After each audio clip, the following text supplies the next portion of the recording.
자, 저는 오늘 누가복음 강의 16번째 시간으로 듣고 행하는 신앙. 자, 이런 제목으로 하나님 말씀 전하겠습니다. 자, 우리는 지난주에 이 12사도를 선택하시는 예수님, 정말 아주 극적이고 준비되어서 이 세상을 깨울 수 있는 정말 무지랭이 같은 12명의 사람을 부르는 걸 볼 수 있습니다. 그들은 무리였어요. 그들은 예수님을 따라다니는 군중이었어요. 그들은 제자가 됐어요. 그리고 제자 중에 사도로 부름받은 사람이 되었습니다.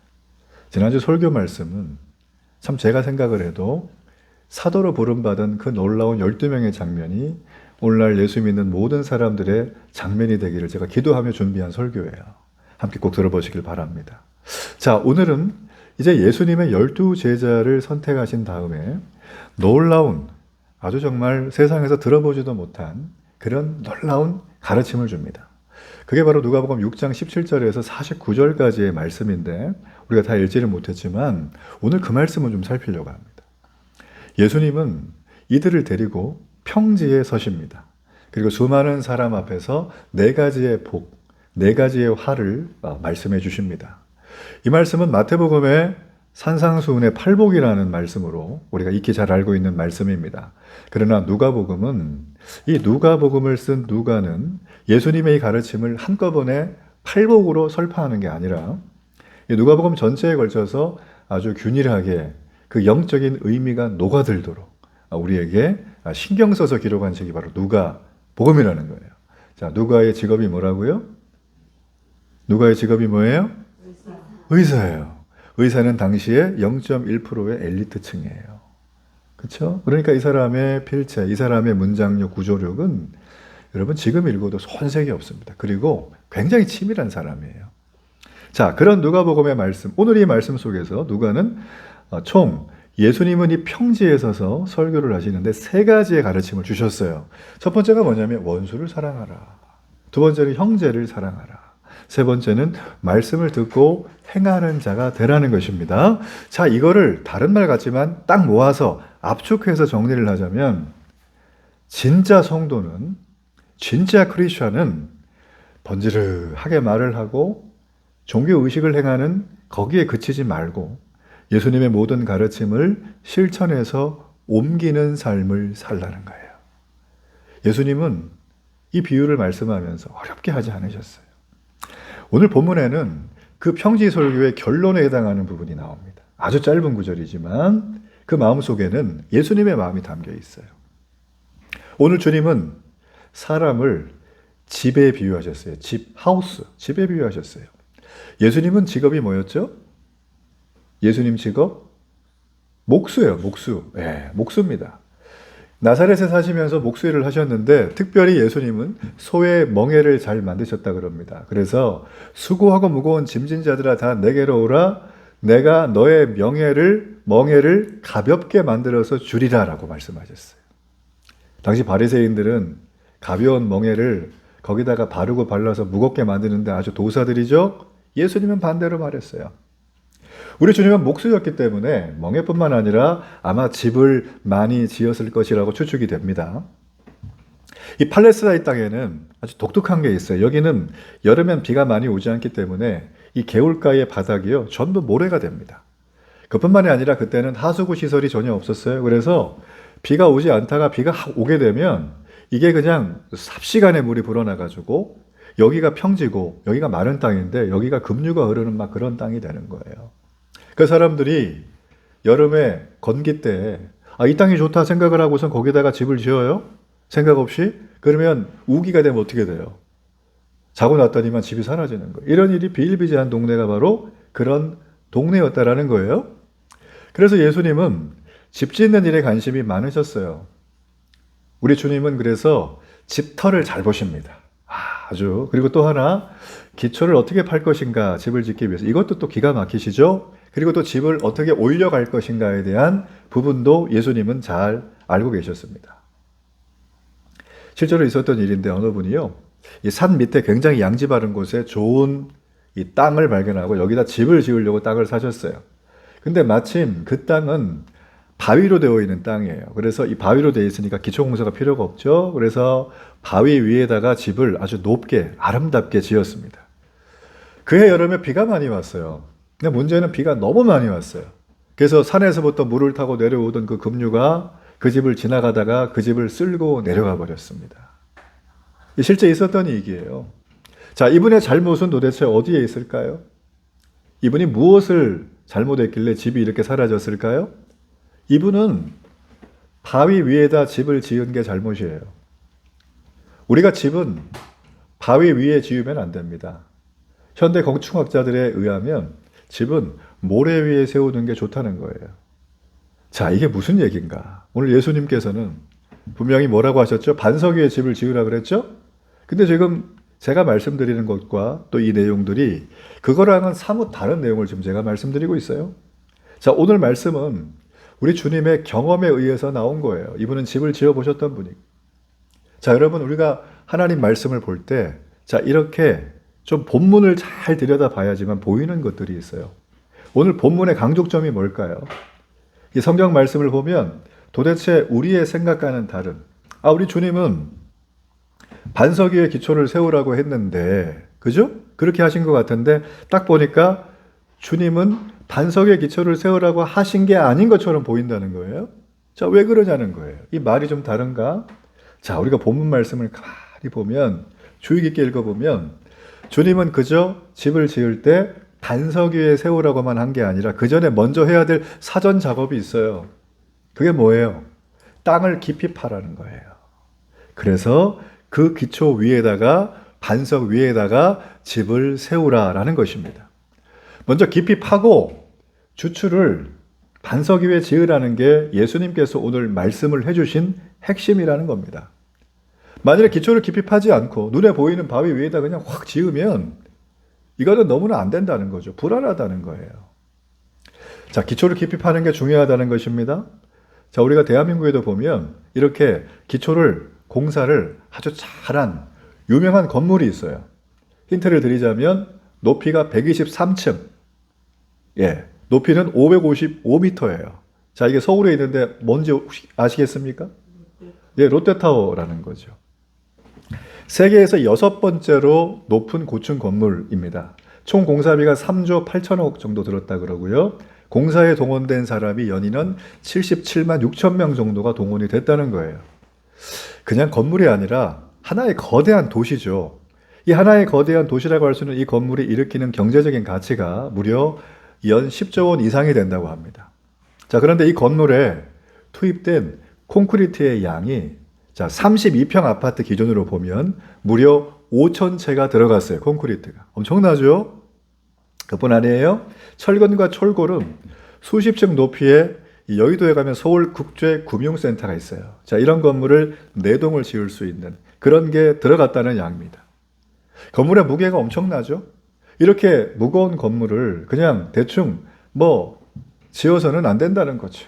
그냥 바위라고 지어서도 안 되고 모래 위라고 지어서도 안 된다는 것입니다. 자, 여러분, 서울시 인구가 1,000만 명 된다 그러면 서울시 인구가 1인당 서울 성인의 1인당 몸무게가 75kg로 가정할 때 75만 톤이 되잖아요. 그죠? 이 건물의 무게가 75만 톤이라는 거예요. 그러면 서울시의 1,000만 명의 인구와 비슷한 정도의 무게라는 거죠. 대단히 무거운 건물입니다. 이렇게 무거운 건물을 안전하게 짓기 위해서는 그 무게를 지탱할 수 있도록 뭔가 작업이 필요해요.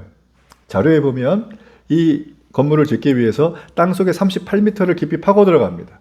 거대한 화강암 안반층을 발견하고 거기에 직경 1m, 길이 30m의 큰 콘크리트 기둥을 무려 108개나 박았다는 거예요. 자, 여러분, 기초를 어디에 세웠다고요? 그냥 바위 위에다가, 땅 위에다가 아닙니다. 땅을 깊이 파고 들어가서 그곳에 거대한 안반층에다가 세웠다는 거죠. 기초가 우리 눈에 보입니까? 가봐도 안 보입니다. 왜 안 보일까요? 눈에 보이는 데 있는 게 아니라 눈에 보이지 않는 곳에 있다는 거예요. 땅을 깊이 파가지고 거기에 안반층을 찾아서 거기다가 넣기 때문입니다. 자, 만일에 이 건물이 서울시 인구와 맞먹는 이런 기초 작업이 없었다면 그 무게를 견디지 못하고 아마 무너지고 말 것이라는 거예요. 주님은 말합니다. 먼저 땅을 깊이 파고 그 기초를 반석 위에 놓아야 된다. 자, 이거를 신앙의 버전으로 풀어보면 이런 말이 되겠죠? 우리 인생의 기초는 예수 그리스도라는 거예요. 그분이 우리의 기초요 반석이라는 것입니다.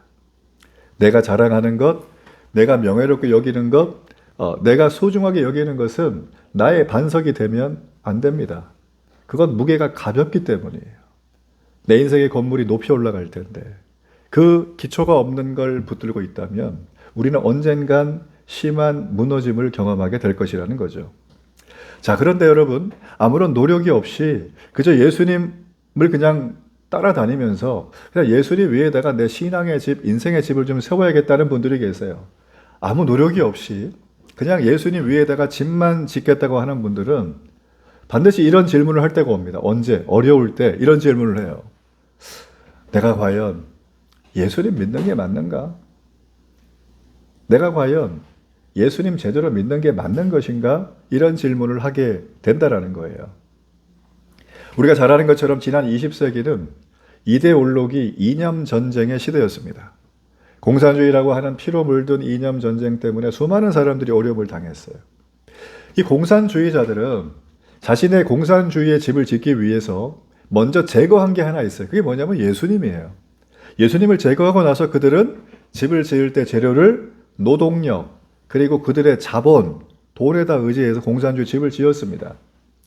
공산주의가 한때는 하늘 높은 줄 모르고 천정부지로 인기가 솟은 적이 있어요. 수많은 나라들이 공산주의가 됐죠. 그러나 언제 어떻게 무너졌는지도 모르게 지금의 공산주의는 모래알처럼 다 사그라들고 말았다는 걸 우리가 잘 알고 있습니다. 공산주의의 교주라고 할 수 있는 사람, 블라디미르 레닌이라는 사람이 있습니다. 그가 자신의 임종 때 러시아 정교회의 사제에게 이런 마지막 말을 남겼다는 거예요. 잘 들어보세요. 무슨 말인지. 레닌의 말입니다. 나는 잘못을 저질렀습니다. 억압을 당하고 있던 많은 사람들을 해방시킨 것은 당연히 해야 될 일이었지만 우리의 방법은 또 다른 억압을 낳았고 끔찍한 대학살을 초래했습니다. 나는 무수한 희생자들이 흘린 피해 바다에 잠겨야만 할 고통의 운명에 내가 처하게 될 것을 나는 압니다. 이제 되돌리기에 너무 늦은 걸 압니다. 이 나라를 살리기 위해서는 공산주의가 아니라 성 프란시스와 같은 성자가 10명은 필요할 것입니다. 그는 인생의 노년이 되었을 때 삶의 기초에 대해서, 인생의 기초에 대해서 이런 고백을 한 거예요. 자신의 젊었을 때는 인생의 기초를 돈에 뒀어요.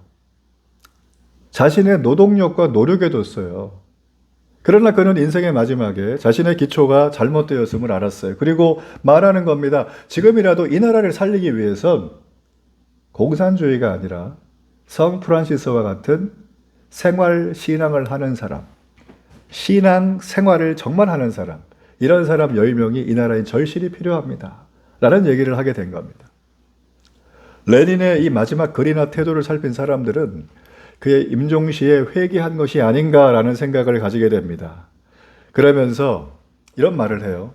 우리는 놀랍게도 천국에서 개종자로서의 레닌을 만날지도 모르겠습니다. 이런 말을 하는 그런 또 글이 있다는 거예요.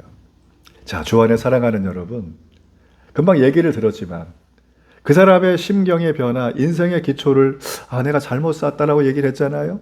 자, 그러면 우리는 어떻게 하면 이 기초를 제대로 세울 수 있는가? 그것도 땅을 깊이 파고 그 반석을 찾아서 거기에 주초를 내가 세울 수 있겠는가냐는 거예요. 오늘 설교의 핵심이죠? 자, 오늘 47절에 보면 자막을 넘겨주시고요. 이런 말이 있어요. 내게 나와 내 말을 듣고 행하는 자마다, 이런 말이 있습니다. 자, 이 짧은 문장 안에는 세 가지의 동사로 돼 있어요. 먼저 나온다, 듣다, 행하다라는 거예요. 자, 이게 무슨 말이냐면 세 가지의 동사는 순서가 이렇게 있다는 거예요. 어떤 거의 순서? 내가 불신자일 때 불신자의 모습에서 예수님을 믿게 되고 신앙을 가지게 되는 원리에 대해서 설명한 거예요. 자, 먼저 보세요. 내가 나왔어요. 자, 나왔는데 어디에 나온 거죠? 누구 만나러 나왔어요? 예수님 만나러 나온 거예요. 이게 예수님을 영접하는 사건, 구원받는 사건. 자, 이렇게 구원을 받고 나면 우리는 듣죠. 그분의 말씀을 듣고 난 다음에 어떻게 합니까? 이게 긴가 아닌가를 생각합니다. 이걸 묵상한다 하고 공부한다고 연구한다고 하는 거죠. 그래서 로마서 말씀에 믿음은 들음에서 나며 들음은 그리스도의 말씀으로 말미암았다라고 얘기를 하는 거예요. 믿음이 어떻게 생겨요? 들음에서 나요. 설교 시간에 잘 듣는 건 매우 중요합니다.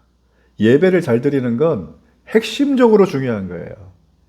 예배를 성공하시길 바랍니다. 자, 그리고 이렇게 듣고 나면 어떻게 됩니까? 이걸 지켜 행하는 거예요. 그래서 야고보는 이런 말을 했어요. 그의 말씀을 듣고도 행하지 않는 믿음은 곧 죽은 믿음이다라는 거예요. 믿음도 살아있는 게 있고 죽어있는 게 있나 보죠? 네, 그 얘기를 했다는 거죠. 자, 이 세 가지의 사항을 모두 지키는 그리스도인의 삶을 가리켜서 성경은 뭐라고 말하는가? 진짜 그리스도인이라는 거예요. 다른 말로 살아있는 그리스도인, living Christian이에요. 이런 사람. 그리고 오늘 이 평지 설교의 예수님 버전으로 보면 이런 사람은 열매를 맺어요. 근데 어떤 열매냐면 선한 열매, 좋은 열매를 맺어요. 나무가 사과나무인데 열매가 배가 될 수는 없죠. 내가 좋지 않은 나쁜 마음인데 좋은 마음의 열매를 맺을 수가 없는 거예요. 예수님 그 얘기를 바로 앞에 하셨어요. 그러니까 좋은 열매를 맺고 싶다면 어떻게 해야 되는가? 내가 살아있는 그리스도인으로 살아가야 된다라는 것입니다. 자, 이게 지금 뭐예요? 말씀을 듣고 행하는 자가 경험하게 될 하늘의 복과 이 땅의 축복이에요. 그러면 반대로 49절에 보면 듣고 행치 아니하는 자가 있어요. 이 사람은 주추 없이 흙 위에 집 지은 사람과 같으니 탕류가 부딪힘에 집이 곧 무너져 파괴됨이 심하니라 라고 했습니다. 자, 여기 보면 듣고 행치 아니하는 자 이게 있어요. 자, 이게 여기 보면 부정 과거 분사입니다.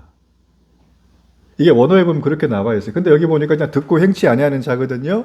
자, 이게 왜 중요한 게 하냐면 성경은요, 한글로 볼 때는 의미가 또 명확하지 않은 것들이 좀 있고 원어로 보면 그게 이 시제가 나와 있어서 굉장히 이렇게 정확하게 의미를 세분화시킨 게 많아요. 이 본문이 그건데 이게 무슨 얘기인가?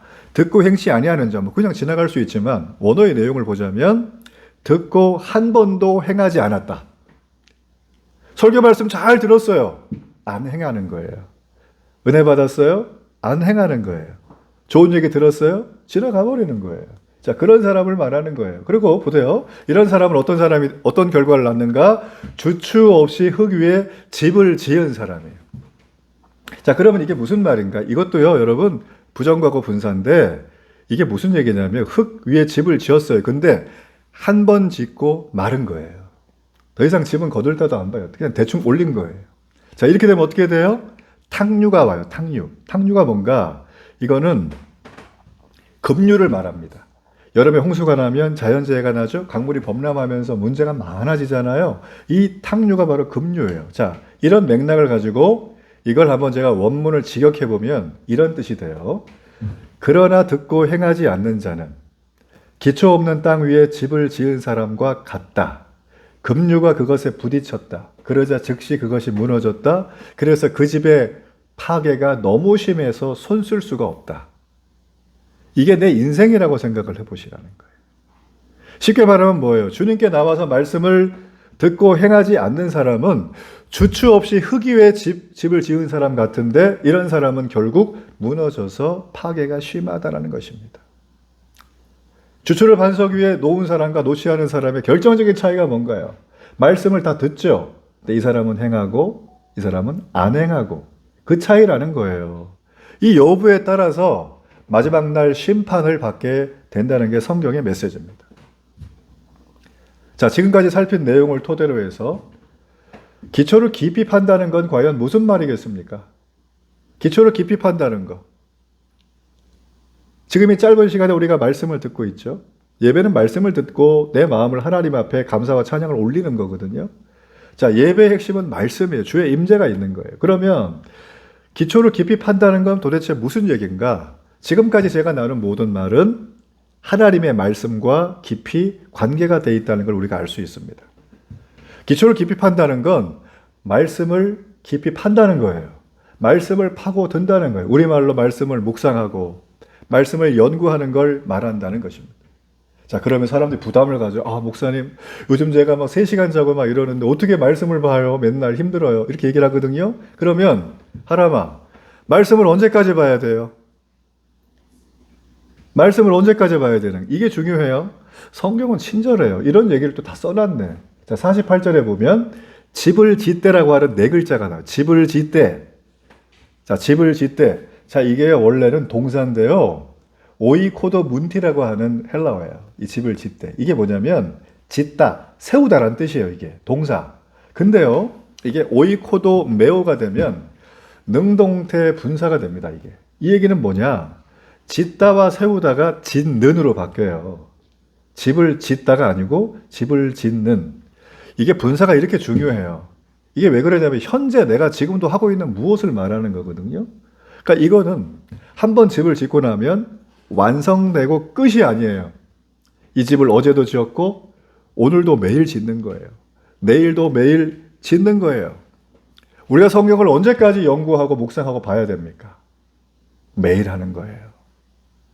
성경은 내가 들고 다닌다고 해서 그 안에 계신 예수님을 만날 수 있는 책이 아닙니다. 우리가 예수님을 만나려면 성경을 펼쳐야 돼. 쫙 펼쳐가지고 읽어야 합니다. 그리고 그 내용을 깊이 파고들어야 됩니다. 그럴 때 우리가 예수님을 만나게 되고 하나님을 바르게 알게 된다라는 거예요. 우리가 오늘부터 이 성경을 펼쳐서 읽어야 되는 거죠. 이게 무슨 말인가? 한마디로 말하면 성경을 골똘하게 생각하면서 읽어야 된다는 거예요. 자, 여러분이 꿀팁을 하나 드릴게요. 매일 아침 오전 6시에 아침 예배가 나옵니다. 영상을 틀어놓고 성경을 펴놓으세요. 그리고 성경을 읽으면서 줄도 치고 궁금한 거 질문도 하고, 그죠? 그렇게 하면서 이 하나님과의 굿모닝 데이트를 아침마다 만끽하는 은혜가 있기를 바랍니다. 그렇게 하는 자에게 하나님은 날마다 하늘의 은혜를 부어주신다고 말하세요. 여러분, 하나님을 만나고 싶으세요? 하나님을 만나는 것뿐만 아니라 깊이 알고 싶습니까? 자, 그렇다면 성경을 깊이 파고드세요. 산에 가서 나무 뿌리 뽑지 말고 혼자 기도만 주구장창 하지 말고 우리가 해야 될 건 뭐예요? 기도도 하지만 성경 말씀을 깊이 파고들어야 된다. 이거는 제 간증입니다. 저는 기도로 주님 만난 사람인데 말씀이 뭔지도 모를 때 그냥 기도할 때 제가 주님 만났어요. 근데 만나고 나니까 그 주님을 더 알고 싶은 거예요. 그래서 제가 어떻게 했느냐 물어봤더니 성경을 보라는 거예요. 보는데 알 수가 있나? 여러분 다 경험하셨죠? 그 알 수가 있나를 지금까지 해오는 거예요, 저는. 근데 그게요, 노동이 아니더라고요. 무거운 짐이 아니에요. 아, 나 피곤하고 자야 되는데, 아, 나 밥 먹어야 되는데, 돈 벌어야 되는데, 이게 아니더라고요. 해본 분만 알아요, 해본 분만. 하나님은 깊이 파고드는 사람에게 그 파고든 만큼 그의 신앙을 자라게 하십니다. 성경 말씀대로 사는 만큼 내 인생의 집이 초라하고 무너진 집이 아니라 아름답게 지어져 가는 거예요. 바로 이러한 상태가 내가 주님 안에 거한다는 거예요. 내 안에 주님이 계시다. 내가 주님 안에 있다라는 상태라는 것입니다. 말씀의 결론을 맺어요. 오늘 주님은 사람을 집에 비유하셨어요. 지금까지 살핀 것처럼 집을 잘 세워나가는 건 말씀대로 살아가는 것입니다. 우리가 하나님의 말씀을 붙들고 그대로 살 때 복이 됩니다. 우리가 하나님의 말씀을 붙들고 그대로 살 때 건강이 옵니다. 우리가 하나님의 말씀을 붙들고 그대로 살 때 우리의 가정이 스위트홈이 돼요. 우리가 하나님의 말씀을 붙들고 그대로 살 때 세상은 우리를 두려워하고 두려워하기 시작을 합니다. 우리가 하나님 말씀을 붙들고 그대로 살면 누구나 나를 만나고 싶어 해요. 우리가 하나님 말씀을 붙들고 그대로 살면 그 만난 사람들이 내게 처음 만났는데 속을 터놓고 얘기를 하기 시작해요. 우리가 하나님 말씀을 붙들고 살 때 그 처음 만나 속을 터놓은 사람들이 당신이 만난 예수님 나한테도 얘기해 주라고 이런 얘기를 한다는 거예요. 전 그런 은혜가 있기를 바랍니다. 성경에 그런 얘기가 너무나 많다는 거예요. 그래서 여러분, 신약의 절반을 넘게 기록한 바울은 이걸 너무 잘 알잖아요. 그러니까 바울이 곳곳마다 한 얘기가 뭐냐면 방금 예수 믿은 그리스도인들에게, 모태신앙들에게, 지도자들에게 이런 얘기를 했어요. 너는 하나님이 거할 집을 만들어라. 네 영혼에 만들고 네 삶에 만들어라. 그거 없이면 너는 인생 못 살아간다는 거예요. 누구나 머물 만한 행복한 집을 바울은 만들려고 했어요. 특별히 거기에는 하나님이 주인 되는 집을 만들려고 그랬어요. 신앙은 집을 짓는 싸움입니다. 이 집을 짓는 데 실패하면 우리는 바위다 하고서 대충 땅도 안 파고 짓는 거예요. 어리석은 사람 모래 위에다 짓습니다. 아, 여기 바짝 말랐네. 비 오면 끝나는데. 여러분, 건물의 힘은 높이 짓는 게 힘이 아니라 건물의 힘은 기초에서 나옵니다. 기초는 건물을 지탱해 줍니다. 건물의 힘을 준다는 거예요. 신앙의 힘도 마찬가지라는 것입니다. 우리가 너무나 잘 알고 있는 영국의 유명한 극작가죠. 셰익스피어가 있습니다. 그 사람은 자신의 작품이 연극에 공연된다는 말을 듣고 극장에 찾아갔어요.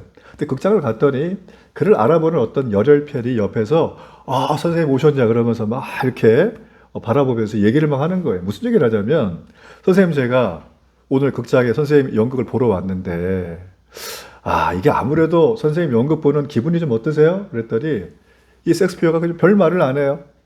근데 제가 볼 때는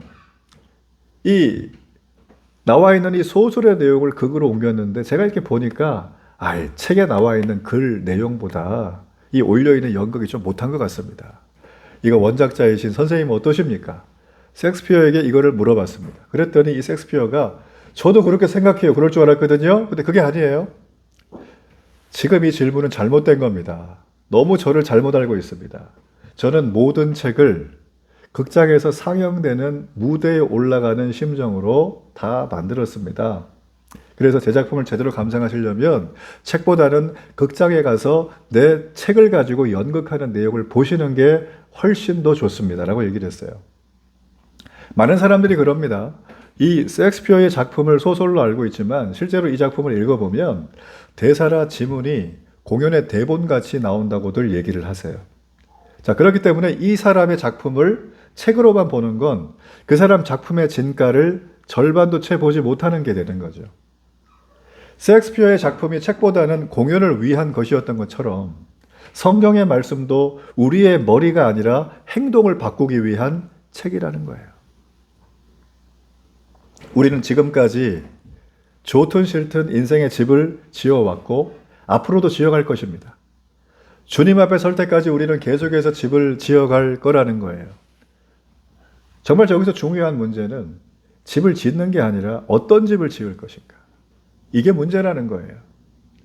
전 여러분에게 내가 짓고 있는 집이, 내가 지금까지 지어온 집이 우리 주님 보시기에 약간 수정할 게 있다면 우리 주님 앞에 도움을 요청하길 바랍니다. 내 인생에 리모델링을 해주세요. 우리 교회처럼.